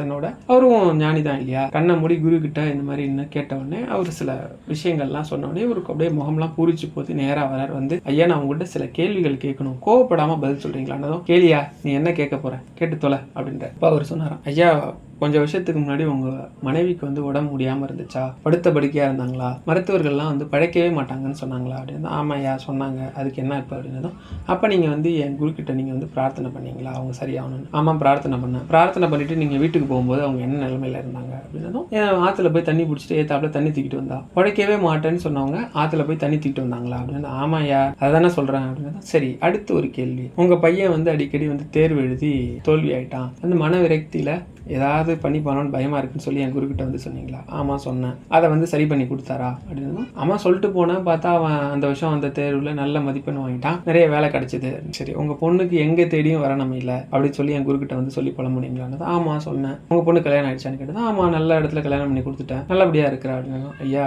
நீங்க மேல சொன்ன 3ஐயும் நல்லா கவனிங்க. படுத்த படுக்கையா பழைக்கவே மாட்டேன்னு சொன்ன அந்த அம்மாவை பழைக்க வச்சதும், நீங்க நம்ம நிறைய பேர் அதானே நோயினால கஷ்டப்படுறோம். 2வது என் குழந்தைங்களாம் சரியா படிக்க மாட்டேங்குது, நம்ம எல்லாம் என்ன படின்னா சொல்லுவோம், சரியா படி. அந்த மாதிரி படிப்பே வராத குழந்தைய நல்ல மார்க் எடுக்க வச்சு நல்ல வேலையில் அமர்த்தினதும். அடுத்து 3வது பிரச்சனை என்ன, நிறைய பேருக்கு என் பொண்ணுக்கு இவ்வளோ வயசாகுது, என் பையனுக்கு இவ்வளோ வயசாகுது, ஆனால் இன்னும் கல்யாணம் நடக்கலை. அப்படி இருந்த ஒரு பொண்ணுக்கு கல்யாணம் பண்ணி வச்சதும் நீங்கள் சொன்ன ராமநாமம் தான். அதுக்காக 6.5 கோடி ராமநாமம் செலவாகி போகுது. மீதி 9.5 கோடி ராமநாமம் உங்கள் கணக்கில் இருக்குது. இன்னும் நீங்கள் 3.5 கோடி ராமநாமம் சொன்னீங்க அப்படின்னா ராம தரிசனம் உங்களுக்கு கிடைக்கும். அப்போ இதுலேருந்து என்ன தெரியுதுன்னா, வாழ்க்கையில் நடக்காது அப்படிங்கிற விஷயத்த கூட ராமநாமம் நடத்தி வைக்கும். அது நோய்வாய்ப்பட்டவங்களை காப்பாற்றும், படிப்பு வரவனுக்கு படிப்பு கொடுக்கும், கல்யாணம் நடக்காதவங்களுக்கு கல்யாணம் பண்ணி வைக்கும். இது மட்டும் இல்லை, எதை வேணாலும் செய்யுங்கிறத இந்த சம்பவம் உணர்த்துது. அதே மாதிரி 13 கோடி முறை ராமநாமம் சொன்னால் ராம தரிசனம் கிடைக்கும். 1 கோடி முறை நம்ம ராமநாமம் சொல்லும் போதும் கோதண்டம் சொல்லக்கூடிய வில் அவர் கையில் வச்சிருக்காரு இல்லையா, அதில் ஒரு சின்ன மணி இருக்காமா. அந்த மணி ஒரு முறை ஒழிச்சு ராமருக்கு அதை நினைவுபடுத்துமா. இவன் 1 கோடி முறை சொல்லிட்டான். 2 கோடி சொல்லும்போது 2 தடவை ஒழிச்சு 2 கோடி முறை சொல்லியாச்சு. இந்த மாதிரி சொல்லிக்கிட்டே இருக்கும். அதனால நாம கணக்கு வச்சுக்க வேண்டாமா, நாமளே கணக்கு வச்சுக்கலாம். பகவானோட அந்த கோதண்டம் சொல்லக்கூடிய அந்த வில்லில் இருக்கிற மணி கணக்கு வச்சுக்குமா. அதனால கவலைப்படாதீங்க. ராம தரிசனம் வேணும்னா 13 கோடி முறை ராமநாமம் சொல்லுங்க. எந்த குருவோட துணையும் வேணாம். குரு அப்படின்னா உங்களுக்கு போதேந்திரன் சுவாமிகளோ ராமதாசரோ இல்ல சீதரா சாமிகளோ கூட எடுத்துங்க. அந்த அளவுக்கு உயர்வான ராமநாமத்தால நம்ம வாழ்க்கையில இருக்க எந்த இருளையும் போக்க முடியும். ராமநாமம் தானே இதுன்னு தெரிஞ்சு போச்சு, அதனால மேல கேட்காம விட்டுறாதீங்க. ஏன்னா ஒரு நல்ல விஷயம் நான் புரிஞ்சுக்கிட்டது என்ன அப்படின்னா, நமக்கு சந்தோஷத்தை தரக்கூடிய ஒரு விஷயத்தையோ இல்ல நம்மளோட வாழ்க்கையில சின்ன மாற்றத்தை கொடுக்கக்கூடிய விஷயத்தை நம்ம ஃபாலோ பண்றதால வாழ்க்கையில பெரும் பிரச்சனைகள்ல இருந்து மீண்டு வந்துடும். இருண்ட வாழ்க்கையில கூட ஒளி வீச முடியும். ராமரோட அந்த போர் தொடங்கிடுச்சு. ராவணன் கூட இப்போ வானர படைகளோட சேர்ந்து என்ன பண்றாரு, போர் புரிகிறார். அதுல ஒரு குறிப்பிட்ட படைகள் இருக்காங்க. யாரு அப்படின்னா கிங்கரர்கள் சொல்லுவாங்க. ரொம்ப குட்டி குட்டியா இருக்கக்கூடிய குரங்கு. அவங்களோட சேர்ந்துக்கிட்டு என்ன பண்றாங்க, போர் பண்றாங்க. போர் பண்ணும்போது யார் கூட இப்ப சண்டை அப்படின்னா கும்பகர்ணன் அவனோட சண்டை. கும்பகர்ணன் தெரியும்ல, ஆள் பார்க்கறதுக்கு ஒரு மாமிச மலை மாதிரி இருப்பான். பெரிய பெரிய மலைகள்லாம் கூட அவன் இடுப்பளவு தான் வரும்னு சொல்லுவாங்க. அந்த அளவுக்கு பெரிய ஆள். அவன் கூட சண்டை. இப்ப ராமபாணம் பட்டு அவன் என்ன பண்றான், தன்னோட வாழ்நாள்ல இறுதியை நோக்கிட்டு இருக்கிறான். உலகத்திலேயே தான் இறந்துருவோம், இருந்தாலும் நம்ம சார்ந்தவங்களுக்காக சண்டை போடணும்னு சொல்லி நீதி தெரிஞ்சு சண்டைக்கு போனது 2 பேர் தான். ஒன்று மகாபாரதத்தில் கர்ணன், இன்னொன்று கும்பகர்ணன். கும்பகர்ணன் சொல்லிட்டே போவான், நீ பண்ணுறது தப்பு, சீதையை கொண்டு போய் ராமர்கிட்ட விட்டு மன்னிப்பு கேளு, நீ பண்ணுறது தப்பு, நமக்கு 1000 பிரச்சனை இருந்தாலும் அடுத்தவனோட ஒய்ஃபை தூக்கிட்டு வந்து தப்புன்னு சொல்லிட்டு போவான். நீ இனிமே என்னோட அழிவுக்காக, நான் போனால் திரும்பி வரமாட்டேன்னு எனக்கு தெரியும், என்னோட அழிவுக்கு அப்புறமாவது நீ மனம் திருந்துன்னு சொல்லிட்டு போவான். அப்படி ஒரு நல்ல ஆன்மா. இப்போ அவன் சரிஞ்சு விழுறான். அவன் கழுத்துல போட்டிருந்த மணியில ஒரு பெருமணி, அவன் என்ன சின்னோண்டு மணியா கட்டியிருப்பான், எவ்வளவு பெரிய மணி. அந்த மணியில ஒரு மணி என்ன பண்ணுது அப்படின்னா, இந்த 1000 சின்ன சின்ன குரங்கு இருக்கு இல்லையா, கிங்கரர்கள், அது எல்லாத்தையும் கவர் பண்ணாப்புல விழுந்துருது. இது 1000ம் உள்ள மாட்டிக்குது. இப்ப அது சமவெளி இல்லாததுனால அங்கங்க கேப் இருக்கிறதால மூச்சு விடுறதுக்கு காத்து வருது. இப்ப உள்ள எல்லாம் பயந்து போய் கத்துது. நாம இந்த படையில நம்பி வந்ததே தப்பு, இந்த சுக்கிரன் பேச்சை கேட்டதே தப்பு, இந்த சுக்ரீவனால தான் நம்ம இங்கே மாட்டிக்கிட்டு இருக்கிறோம். ராமர் கூட சொன்னார், நம்ம எல்லாரையும் காப்பாற்றுவோம், நம்ம எல்லாம் இங்கே மாட்டிக்கிட்டு இருக்கோம், எவ்வளோ நேரமாக இருக்கிறோன்னு தெரில, ஏதோ மூச்சு ஒன்று தான் விட முடியுது, நம்ம வாழ்க்கை இந்த மணிக்குள்ளேயே அடங்கிறப்போதுன்னு சொல்லி எல்லாம் ஒரு மாதிரி பதட்டப்படும்போது உள்ளே இருக்கக்கூடிய ஒரு வயது முதிர்ந்த ஒரு வானரம் சொல்லிச்சான். எல்லாரும் பயப்படாம எல்லாரும் ராமா ராமா ராமான்னு சொல்லுவோம். எல்லா குரங்குகளும் ராமா ராமா ராமான்னு அந்த மணிக்குள்ள இருந்துகிட்டே சொல்லிச்சான். இப்போ அவன் விழுந்ததுக்கு அப்புறம் சுக்ரீவனை கூப்பிட்டு சொல்றாரு, இவர் நம்ம படையில எல்லாரும் கரெக்டாக இருக்காங்களா செக் பண்ணுங்கன்னு ராமர் சொன்னது. செக் பண்ணி பார்த்தா அந்த 1000 இந்த சின்ன குரங்குகளை மட்டும் காணும் அப்படின்னதும் சரின்னு ஆஞ்சநேயரை கூப்பிட்டுக்கிட்டு ஒரு உடஞ்சி கிடக்கிற தேர் சக்கரம் வண்டி ஒன்றுன்னா கிளறி பார்த்துட்டே வரும்போது ராமர் பார்த்தாராம். பார்த்தோன்னா ஒரு பெரிய மணி இருந்து கிடக்கிறத பார்த்து அந்த கண் பார்வையே புரிஞ்சுக்கிட்டு ஆஞ்சநேயர் தன்னோட வாழை மணி துவாரம் இருக்கும் இல்லையா, அதுக்குள்ள விட்டு அப்படியே வான் நோக்கி தூக்குனாராம். தூக்குன உடனே இருண்டு போயிருந்த அந்த 1000 குரங்குகளும் அப்பதான் வெளிச்சத்தை பார்த்துதான் ராமநாமத்தோட மகிமையை உணர்ந்துச்சு. மேல தூக்கிட்டு நிக்கிறாரு இல்லையா இந்த மணியை. இந்த காட்சியை வியாசராஜர் பிரதிஷ்டை பண்ண எல்லா ஆஞ்சநேயரும் தன் தலைக்கு மேல வாழை தூக்கியிருப்பாரு. அந்த வால்ல ஒரு மணி இருக்கும். இப்படி அந்த வால்ல மணி இருக்கக்கூடிய ஆஞ்சநேயரை யார் தரிசனம் பண்ணாலும், எந்த தோல்வியில இருந்து வெற்றி வேணும்னு கேட்டாலும், எந்த விஷயத்த நம்ம அடையணும்னு நினைக்கிறோமோ அந்த விஷயம் நமக்கு வேணும்னு கேட்டாலும் அது நல்லதா இருக்கும் பட்சத்துல அது நடக்கும் அப்படின்னு ராமர் ஆஞ்சநேயருக்கு ஆசீர்வாதம் பண்ணியிருக்கிறார். அந்த ஆசீர்வாதத்தை ஆஞ்சநேயர் ஏத்துக்கிட்டு இருக்கிறார். அதனால வெறுமனே நம்ம கோயிலுக்கு போறதை விட ஒரு இதுலயும் நம்ம என்ன பண்ணணும், ஏதாவது ஒரு நல்ல விஷயத்த நடக்கணும்னு சொல்லி பிரார்த்தனை பண்ணிக்கிட்டோம்னா நிச்சயமா நடக்கும் அப்படின்னு சொல்லுவோம். ஆஞ்சநேயருக்கு பிடிச்ச ஒரே மந்திரம் என்ன, அவருக்கு நீங்க என்ன கொடுத்தாலும் வேணான்றுவார். ஒன்றை தவிர என்ன அப்படின்னா, ராம ராமங்கிற மந்திரத்தை தவிர நீங்க எதை கொடுத்தாலும் அவர் வேணான்று வரும். ராம ராமன்னு சொன்னால் நீங்கள் கூப்பிடாட்டி கூட அவர் வந்துடுவார்னு, அந்த அளவுக்கு உயர்வானது. ஆனால் இந்த ராமநாமத்தை உலகத்தில் இருக்க எல்லாரும் சொல்லுவாங்களா அப்படின்னா அப்படி சொல்கிறது கிடையாது. ஏன்னா எல்லாருக்கும் ராமநாமம்னு ஒன்று இருக்குன்னு தெரியும். இப்போ குறைஞ்சது ஒரு 6 கோடி மக்கள் தமிழ்நாட்டில் இருக்கிறோன்னா அட்லீஸ்ட் வந்து ஒரு 4 கோடி மக்களுக்காவது ராமநாமம்னு ஒன்று இருக்குது, ராமர் கோயில் இருக்குன்னு தெரியும். ஆனால் எல்லாரும் உட்காந்து ராமநாமம் சொல்கிறோம்னா சொல்கிறது கிடையாது. ஏன் அப்படின்னா அங்கே தான் ஒரு விஷயம் ஒழிஞ்சிட்ருக்கு. அங்கே தான் வந்து புண்ணிய பலனும் பிராப்தமும் வேலை செய்யும். ஒரு நாள் வந்து ஆஞ்சநேயர் அப்படியே நடந்து வந்துட்டு இருந்தார். நடந்து வந்துட்டு இருக்கப்போ ஒரு கீரை விற்கிற அம்மா அது என்ன சொல்லுது அப்படின்னா, இந்த மாதிரி கீரை வாங்குறவங்ககிட்ட சொல்லுது, என்ன குழப்பமா இது, தினமும் வந்து போய் காலைல எழுந்து போய் கீரையை வாங்கிட்டு வந்து ஒரு குறிப்பிட்ட ரேட்டுக்கு வாங்கி இந்த ரேட்டுக்கு விற்று இதை கொண்டு தலையில் சுமந்துட்டு போய் விற்றுட்டு 4 காசு பார்க்கறதுக்குள்ள போதும் ஆயிடுது, என்ன வாழ்க்கை இது அப்படின்னு சொல்லி புலம்புதான். அடுத்து கொஞ்சம் தூரம் நடந்து வர்றாரு. பார்த்தா ஒரு சலவை தொழிலாளி.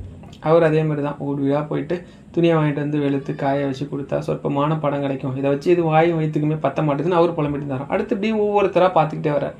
எல்லாருமே ஏதோ ஒரு கஷ்டத்தை சொல்லும் போது நேராக ஆஞ்சநேயர் ராமர் இருக்கக்கூடிய அந்த ராஜ்யத்துக்கு வந்தார். வந்து பிரபு அப்படின்னு சொன்னதும் அவரை எப்பயுமே ஆற தழுவிக்குவார். ராமர் ஆற தழுவி, ஆஞ்சநேயா என்ன விஷயம் அப்படின்னதும், இல்லை பிரபு, நான் வந்து நிறைய தரப்பு மக்களை இன்னைக்கு பார்த்துக்கிட்டே வந்தேன்னா எல்லாருமே ஏதோ ஒரு கஷ்டத்துலையோ இல்லை ஒரு கவலையிலையோ ஏதோ ஒரு பிரச்சனையிலையோ இருக்கிறாங்க. இவங்க இந்த பிரச்சனையெல்லாம் தீர்க்கக்கூடிய வழி எதுவும் இருக்குதா அப்படின்னும் இருக்குது. ஆனால் அது தேவ ரகசியம், மற்றவங்களுக்கு சொல்லக்கூடாதுப்பா அப்படின்னு. மற்றவங்களுக்கு தானே சொல்லக்கூடாது, நான் உங்களோட மூத்த பிள்ளைன்னு சொல்லுவீங்கல்ல, எனக்கு சொல்லலாம்ல அப்படின்னு அவர் கேட்குறாரு. சரி, அதனால் என்னன்னு சொல்லி அந்த தேவ ரகசியத்தையும் சொல்லிடுறேன். இதை வந்து சொல்கிறார், இந்த தேவ ரகசியம்ப்பா, இது நீ யார்ட்டையும் சொல்லிடாத, நான் உன்னை நம்பி சொல்லியிருக்கிறேன், அதனால் யாருக்கும் இது தெரியக்கூடாது அப்படின்னு. சரி சுவாமி அப்படின்னு சொல்லிட்டு நைட்டு தூங்கிட்டு காலங்காத்தால் விடிஞ்சும் விடியாத ஒரு தண்டோரா போடக்கூடிய ஒருத்தன் வீட்டுக்கு போய் ஆஞ்சநேயர் நிற்கிறா, எனக்கு தண்டோரா வேணும்னாலும் சரி ஆஞ்சநேயர் கிட்ட தான் எடுத்துக்கங்க அப்படின்னதும், தண்டோரானா தெரியும் தானே, ஒரு மேலே மாதிரி இருக்கும், அதில் 2 இதை வச்சு தட்டிகிட்டே போவாங்க, டம் டம் டம் டம்.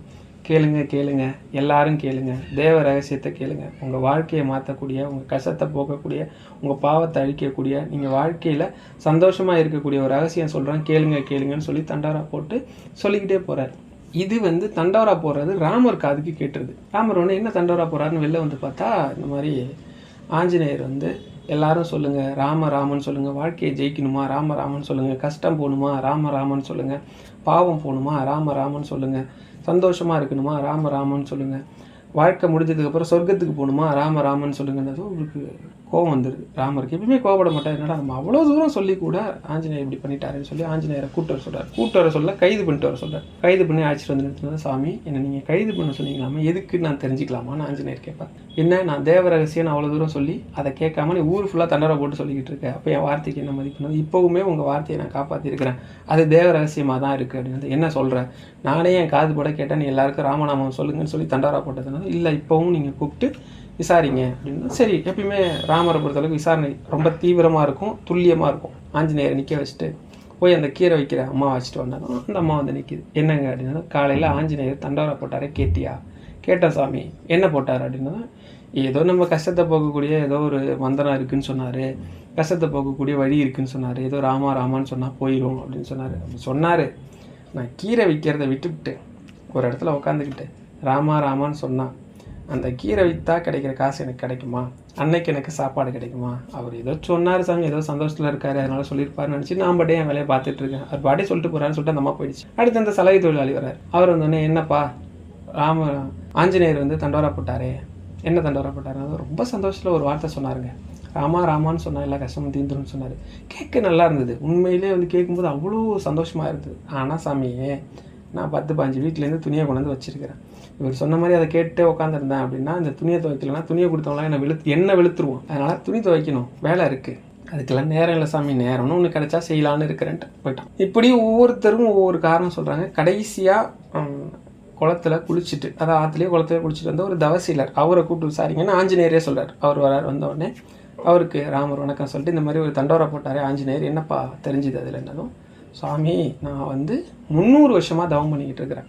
300 வருஷமாக தவம் பண்ணி நான் கண்டுபிடிச்ச ஒரு விஷயம் என்னென்னா, ராமநாமம் சொன்னால் உலகத்தில் எப்படிப்பட்ட பாவமும் தீரும், எவ்வளோ பெரிய மோசமான விஷயமும் மறைஞ்சு போகும், இருக்கும்போதே நிம்மதியாகவும் சந்தோஷமாக வாழ்ந்துட்டு இறைவனை சரணடையலாங்கிற ஒரு உன்னதமான விஷயத்தை நான் தெரிஞ்சுக்கிட்டேன். அதை ஒன்றை வந்து ரொம்ப எளிமையாக எல்லா மக்களுக்கும் ஆஞ்சநேயர் சொல்லிட்டு போனார்னார். அப்போ சங்கிலியால் பூட்டப்பட்டிருக்க ஆஞ்சநேயரை விட சொல்லி நேராக ஓடி போய் கட்டி பிடிச்சிக்கிட்டாராம்.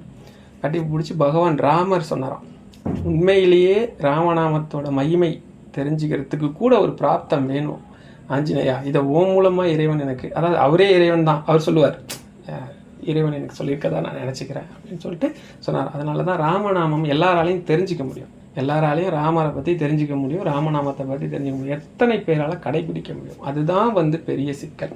இங்கே இருக்கிறதே நம்மளால் ராமநாமத்தை கடைபிடிக்க முடியாது. ஏன் முடியாது? நம்மளோட கர்மாவோட ஒரு தேரியே என்ன அப்படின்னா, நாம் என்ன அனுபவிக்கணும்னு இருக்கோமோ அதை ஏதாவது ஒரு வழியில் நம்மளை அனுபவிக்க வைக்க தான் முயற்சி பண்ணும்.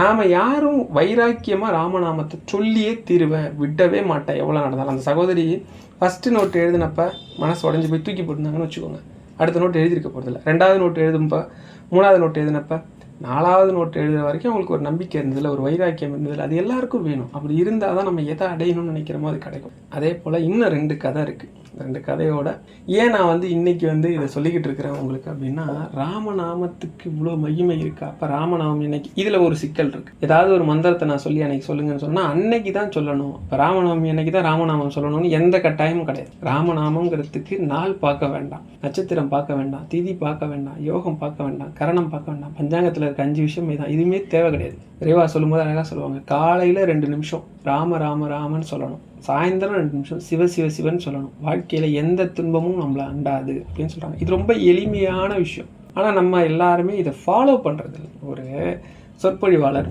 பெரியவாவுக்கு ரொம்ப பிடிக்கும். என்னடா என்ன கதை இன்றைக்கி சொல்ல போகிற அப்படின்னு தான் அவர் சொல்லுவார். பெரியவா இந்த கதையை சொல்லலான் இருக்கிறேன். ரொம்ப சந்தோஷம், சொல்லு. அப்புறம் நீ ஒரு விஷயம் செஞ்சிட்டு இருந்த, இடையில விட்டுட்டாப்புல இருக்குது, அதை கொஞ்சம் திரும்ப செஞ்சால் எனக்கு ரொம்ப சந்தோஷம் அப்படின்னதும், பெரியவா எப்பயுமே ஒருத்தர்கிட்ட பேசும்போது அவர் செய்கிற நல்ல விஷயத்த பாராட்டி அவங்களுக்கு ரொம்ப ஒரு பாராட்டுப்படுற மாதிரி, அவங்க மனசே குளிர்ந்து போகிற மாதிரி சொல்லுவாங்க. அவருக்கு ரொம்ப சந்தோஷம். சரி பெரியவா மறுபடியும் ஆரம்பிச்சிடுறாங்க. ஆனால் அதில் என்ன பிரயோஜனம் இருக்கோ, ஒன்றும் பிரயோஜனம் இல்லாத மாதிரி இருந்ததுனால தான் நிறுத்திட்டேன். பெரியவா வாக்கு நாளையிலேருந்து செஞ்சிடறேன்னு சொல்லிட்டு மறுநாள் சொற்பொழி நடக்கிறதுக்கு பெரியவா இருக்கிற இடத்துலேருந்து கொஞ்சம் தூரத்தில் தான் நடக்குது. இங்கே இருக்கிற எல்லா பசங்களுக்கும் நோட்டு வாங்கி கொடுத்து நோட்டை மறுநாள் டு மறுநாள், ஏன்னா சொற்பொழிவுனா ஒரே நாள் நடக்காது, ஒரு 4-5 நாள் நடக்கும். மறுநாள் ரிட்டன் குழந்தைங்கள்லாம் கொண்டு கொடுக்குறப்ப பெரியவா வந்துடுறாங்க. வந்தோடனே எப்படி போச்சுன்னது எல்லாம் நல்லபடியாக போச்சு. பெரியவா எல்லா குழந்தையும் என்ன கையில் நோட்டு வச்சுட்ருக்காங்க அப்படின்னதும், இந்த மாதிரி நோட்டில் எல்லா குழந்தையும் ஸ்ரீராம ஜெயம் எழுத சொல்லி, நீங்கள் தானே பெரியவா அந்த பணியை திரும்ப தொடர சொன்னீங்க. ஏன்னா இவர் முன்னாடி என்ன பண்ணிட்டு இருந்தாலும் நோட்டு வாங்கி கொடுப்பாரு. அந்த நோட்டில் எல்லாரும் ஸ்ரீராம ஜெயம் எழுதிட்டு கொடுத்தா அவங்களுக்கு காசு கொடுப்பாரு. அது வெள்ளி காசு, சாக்லேட்டு, பூ, பழம், இந்த மாதிரி அது என்ன கிடைக்குதோ அதை கொடுப்பார். அது ஒரு பெரிய விஷயம். நீ தானே சொன்ன இதில் என்ன பிரயோஜனம் இருக்குன்ட்டு அப்படின்னு சொல்லிட்டு ஒரு குழந்தையாக வரிசையாக வராங்க. இப்போ குழந்தைங்களுக்கெல்லாம் வெள்ளி காசு பெரியவா கையால் கொடுத்துட்டு வந்தப்போ ஒரு குழந்தை வந்தோடனே நோட்டில் என்ன எழுதியிருக்கிற அப்படின்னு கேட்டதான் அவர் அமைதியாக நின்னாராம். மறுபடியும் கூப்பிட்டு அந்த குழந்தைய பெரியவா கேட்டாங்க, நோட்டில் என்ன எழுதியிருக்கிற அப்படின்னதும் பக்கத்தில் இருந்த குழந்தை, பெரியவா அவனுக்கு பேச வராது, காது கேட்காதுன்னு சொல்ல வந்தாராம். அமைதியாயிருன்னு கையில் சைகையை காட்டிட்டு உள்ள நோட்டில் என்ன எழுதியிருக்கிற அப்படின்னா, அந்த குழந்தை அவனை தட்டு மாதிரி சொன்னான்னா, ரா ரா ரா ரா ராம அப்படின்னா, நல்லா சொல்லி எனக்கு கேட்கலன்ற மாதிரி திரும்ப சொன்னாங்களாம். திரும்ப அந்த குழந்தை ராம அப்படின்னுச்சா. என்ன எழுதியிருக்கிறது? ராம. என்ன எழுதியிருக்கிறான்னு திரும்ப கேட்டாங்களாம். ஸ்ரீராம ஜெயம்னு நோட்டில் எழுதியிருக்கிறேன்னு டக்குன்னு வார்த்தை எப்படி சொன்னாங்க, எப்படி நம்ம பேசுகிற மாதிரி டக்குன்னு பேசுகிறாங்க. உடனே நீ யாருன்னு தான் அவன் பேர், அவங்க அப்பா பேரெல்லாம் சொன்னாலும் டக்குன்னு அந்த சொற்பொழிவாளர் பக்கம் திரும்பி பார்த்து பெரியவா சொன்னாங்களாம், ஸ்ரீராம ஜெயம் எழுதுனா என்ன பிரயோஜனம்னு கேட்டியே. 8 வயசு அந்த குழந்தைக்கு, அவனால் பேச முடியாது, காது கேட்காதுன்னு சொன்ன குழந்தை தோ பேசுகிறான், காது நல்லா கேட்குது, இதான் பிரயோஜனம், ஊர் ஃபுல்லாக இந்த கதையும் சேர்த்து சொல்லுன்னு சொன்னாங்களாம். அப்படிப்பட்டது. ஏன்னா முன்னாடி சொன்ன கதைகள்லாம் எப்பயோ எங்கேயோ நடந்தது. நம்மளுக்கு ஒரு சின்ன சந்தேகம் கூட வரலாம். ஆனால் எல்லாமே உண்மை சம்பவத்தை தான் சொன்னேன். ஆனால் பெரியவன் நம்மளோட வாழ்ந்தவங்க, வாழும் தெய்வம், வாழ்ந்து கொண்டு இருக்கும் தெய்வம், அந்த தெய்வம் நிகழ்த்தின ஒரு அற்புதம். இதனால வாழ்க்கையில் இதை மட்டும்தான் இது பண்ணும் அப்படின்னு குறிப்பிட்டு ராமநாமத்தை ஒதுக்கி வச்சிடக்கூடாது.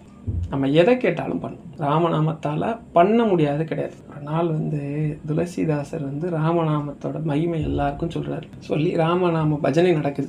ஒரு பஜனை மடம் மாதிரி வச்சிருக்கிறாரு. அதில் எல்லாரும் வருவாங்க. பஜனை முடிஞ்சதான் அவர் கையாலே என்ன பண்ணுவார், எல்லாருக்கும் சாப்பாடு போடுவார். அப்படி பஜனைக்கு வந்திருக்கிற ஒரு சிலரை பார்த்து ஒரு 4-5 பேர் என்ன பண்ணுறாங்கன்னா, சாப்பிட மாட்டேன்னு போய் விலகி போய் நிற்கிறாங்க. துளசிதாசர் கிட்ட போய் கேட்குறாரு, ஏன்பா நீங்கள் எல்லாம் சாப்பிட வரலையானது? இல்லைங்க, இந்த மடத்தில் சில பாவிகள் இருக்கிறாங்க, அவங்க கூட சமமாக உட்காந்து சாப்பிட்டோன்னா அந்த பாவம்லாம் எங்களுக்கு வந்துடும் அப்படின்னு. என்னப்பா அது புனிதமான இடம் இது, இங்கே ராமநாமம் கேட்குற இடத்துல எந்த பாவமும் இருக்கிறாது, அது ராம பஜனை பண்ணிட்டு நீங்கள் இப்படி சொல்லலாமான்னா தான் நீங்கள் ஒரு ஆள் தாங்க இந்த மாதிரி சொல்லிட்டு இருக்கீங்க, ராமநாமம் சொன்னால் பாவம் போயிடும்ட்டு. அப்படி ஏதாவது ஆதாரம் இருக்கா? என்னைக்கோ எங்கேயோ நடந்த கதையை இங்கே சொல்லாதீங்க, உங்களால் நிரூபிக்க முடியுமா அப்படின்னா, சரிப்பா இவ்வளோ தூரம் ஆனதுக்கப்புறம் நான் வாழ்நாள் மூச்சா எதை சொல்லிட்டு இருக்கணும், அதுக்கே ஒரு கலங்கன்னு வந்ததுக்கப்புறம் அதை நிரூபிக்கிறது தானே சரின்னு சொல்லிட்டு ஒரு பாத்திரத்தில் சாப்பாடை போட்டு எடுத்துக்கிட்டார். எடுத்துக்கிட்டு நேராக காசி விஸ்வநாதர் கோயில் போகிறார். போய் நின்றுக்கிட்டு காசி விஸ்வநாதர் முன்னாடி, பகவானே ராமநாமம் சொன்னால் இந்த உலகத்தில் அத்தனை பாவம் போகிறது உண்மை அப்படின்னா இதோ இருக்குதே கல் நந்தி, இது எழுந்து வந்து இந்த பாத்திரத்தில் இருக்க சாப்பாடை சாப்பிடட்டும்னாராம். சுற்றி நின்று அத்தனை பேர் சிரிக்கிறாங்களாம். ஒரு மாதிரி அது எப்படி சொல்கிறது, இவரை கேவலப்படுத்துகிற மாதிரி ஒரு சிரிப்பு, எல்லாருமே சிரிக்கிறாங்களாம். அவர் கொஞ்சம் கூட அசராமல் மறுபடியும் சொன்னாராம், காசி விஸ்வநாதா, நீ வந்து உமையவள் அப்படின்னு சொல்லக்கூடிய அன்னை பராசக்திக்கே பாவத்தை அழிக்க ராமநாமம் சொல்லணும், சகசிரநாமத்தில் இருக்கிற பெரிய தத்துவமே ராமநாம வரானனை அப்படின்னு சொல்லியிருக்கிறியாமே, ராமநாமத்தை சொன்னாலே விஷ்ணு சகசிரநாமம் சொன்னால் அத்தனை பலனும் கிடைக்கும்னு சொல்லியிருக்கேன்னு சொல்கிறது உண்மை, ராமநாமத்தை சொன்னால் பாவங்கள் அழியுன்றது உண்மை, ராமநாமத்தை சொன்னால் முக்தி கிடைக்கும் உண்மை அப்படின்னா இந்த கல் நந்தி எழுந்து சாப்பிட்டுருந்தாங்களாம். சிரிச்சிட்டு இருந்த அத்தனை பேரும் நடுங்கிற மாதிரி ஒரு வைப்ரேஷன் ஆச்சான், ஒரு நிலநடுக்க மாதிரி ஒரு புதறல் எடுத்துச்சான்.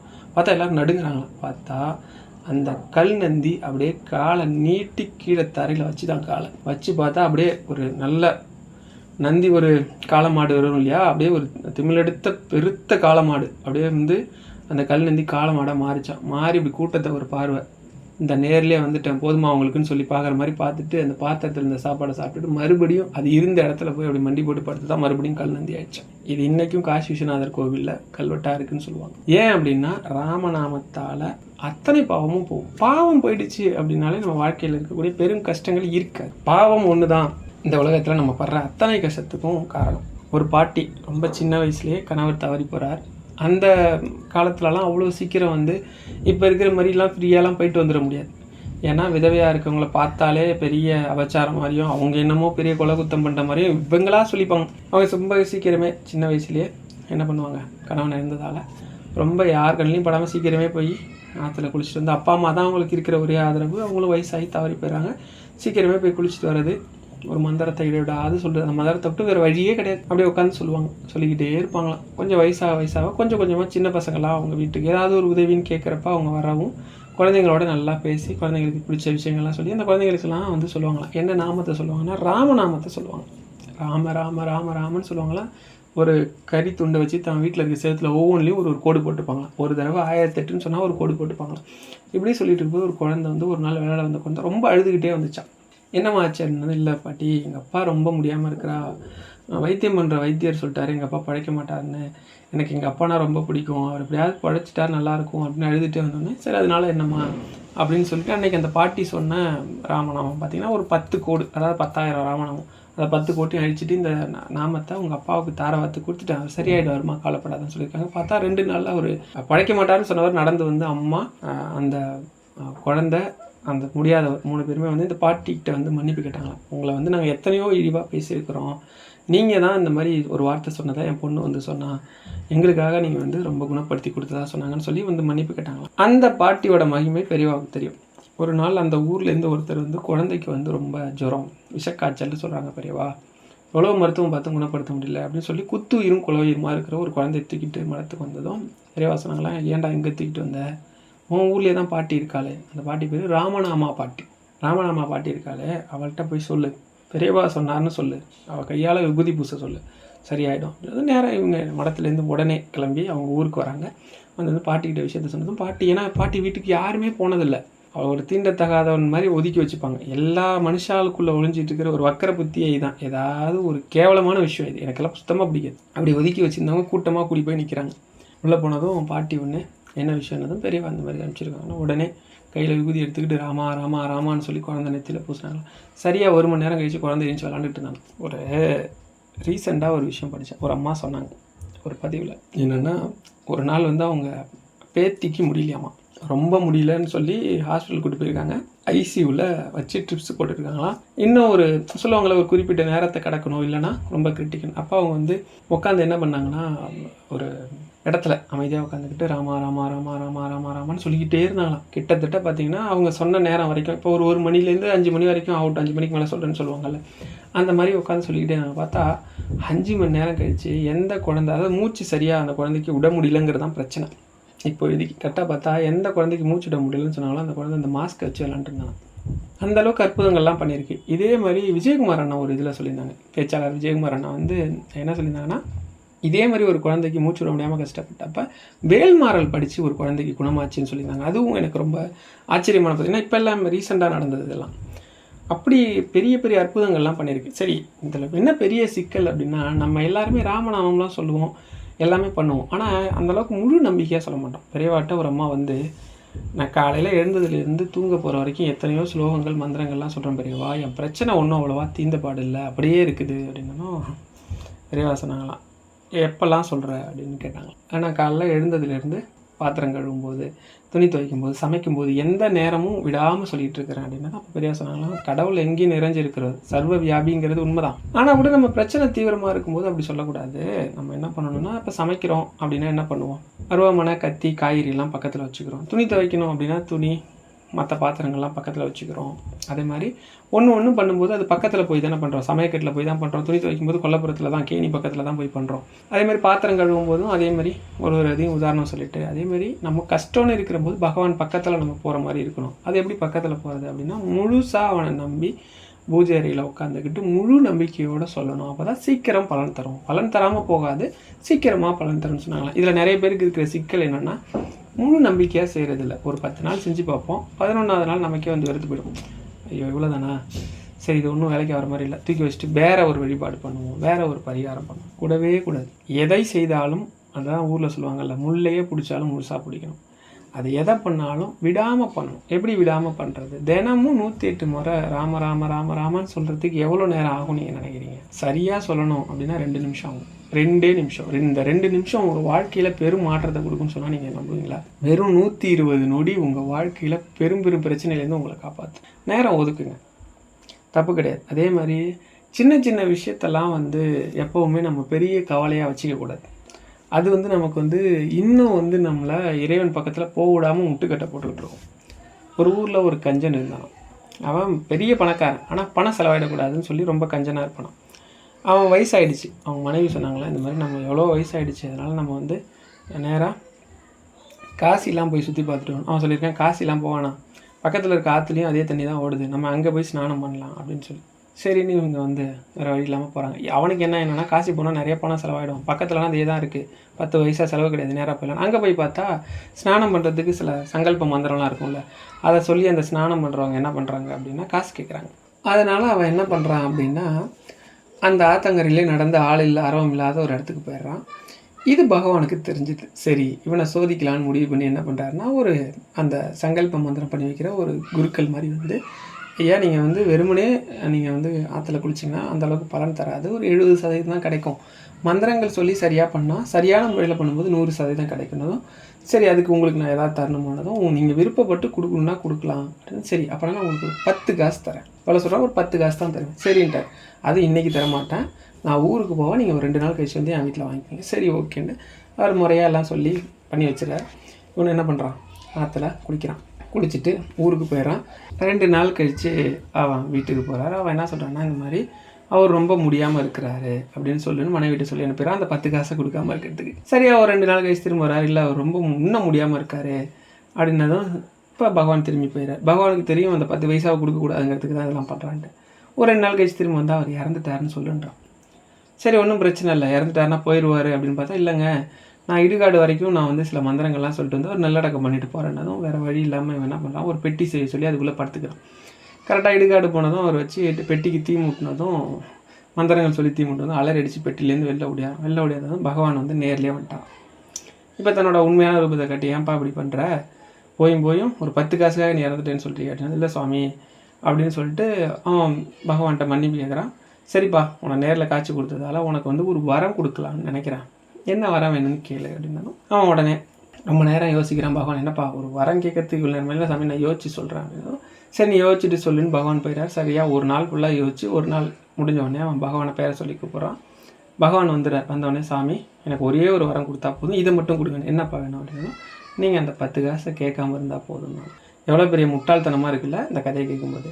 அந்த நபர் வேறு யாரும் கிடையாது, நம்ம தானா. இறைவன்கிட்ட போய் தினமும் எனக்கு இந்த பிரச்சனை இருக்குது சரி பண்ணி கொடு, அந்த பிரச்சனை இருக்குது சரி பண்ணி கொடு, அதை கொடு இதை கொடுன்னு கேட்காம நீ எப்போவுமே என் கூடயே இரு, என்னுள் நிறைந்திரு அப்படின்னு சொல்லுவாங்க. என்னோடைய கலந்துரு, என் நெஞ்சில் குடியிரு, என் கூடியே இரு, என்னை வழி நடத்து. இப்படி ஒரு பிரச்சனை இருக்குது, இதுலேருந்து மீண்டு வரத்துக்கு என்ன நீ வழி நடத்து, நல்வழிப்படுத்து இந்த பிறவா நிலையை கொடு. ஏன்னா ஒவ்வொரு கஷ்டத்தை கடந்தால் அடுத்த இன்னொரு கஷ்டம் வந்துடும். அதனால் இறைவன் நம்ம கூடியே இருந்தால் எந்த கஷ்டத்தையும் சமாளிக்க முடியும் அப்படின்னு சொல்லுவாங்க. முடிஞ்ச அளவுக்கு எல்லாருமே வாழ்க்கையில் ஏதாவது ஒரு பிரச்சனையில் இருப்போம், ஏதாவது ஒரு கஷ்டத்தில் இருப்போம். எதுனாலும் இறைவா நீ என் கூட இருறா சாமி போதும்னு சொல்லி கேளுங்க. எதுனாலும் தொடஞ்சு போகும். இந்த உலகத்திலேயே ஒவ்வொரு மந்திரமும் ஒரு பூஜை முறையும் சொல்கிறதுக்கும் செய்யறதுக்கும் ஒரு விதிகள் இருக்குது. ஒரு குரு உபதேசம் வேணும், ஒரு படிநிலைகள் இருக்குது. ஆனால் இது எதுவுமே இல்லாமல் நம்ம எல்லாராலையும் முக்தியும் அடைய முடியும், சந்தோஷமாகவும் வாழ முடியும். கஷ்டங்கள் இல்லாத நிம்மதியான வாழ்க்கையை அடையிறதுக்கு ஒன்று இருக்குது அப்படின்னா அது ராமநாமம் மட்டும்தான். இந்த ராமநாமத்துக்கு பூஜை முறைகள் கிடையாது, விதிகள் கிடையாது, குரு உபதேசம் கட்டாயம் வாங்கணும்னு கிடையாது. மனதார ராமா ராமா ராமான்னு சொன்னால் போதும். அந்த ஆஞ்சநேயரே குருவாக ஏற்றுக்கலாம், போதேந்திரல் சாமிகளை குருவாக ஏற்றுக்கலாம், ராமதாசரை ஏற்றுக்கலாம், துளசிதாசரை ஏற்றுக்கலாம், யாரை வேணால் குருவாக ஏற்றுக்கலாம். இல்லை உங்களுக்கு பிடிச்ச தெய்வம் எதுவோ அதையே குருவாக ஏற்றுக்கிட்டு இந்த மந்திரத்தை சொல்லலாம். இதுக்கு 100% உங்களுடைய அத்தனை தேவையும் பூர்த்தி செய்கிற சக்தி இருக்குது. மறக்காமல் சொல்லுங்கள், இந்த கலியுகத்தில் ஒரு மந்திரம் இருக்குது நம்மளை காப்பாற்ற முடியும் அப்படின்னா எத்தனையோ இருக்குது. அதில் ரொம்ப எளிமையானது ராமநாமம். இந்த ராமநாமத்தை சொல்லுங்கள், வாழ்க்கையில் அத்தனை வளங்களும் நலங்களும் பெற்று வாழ வேண்டும் என்று இறைவனை பிரார்த்திக்கிறேன். ஹர ஹர சங்கர, ஜெய ஜெய சங்கர.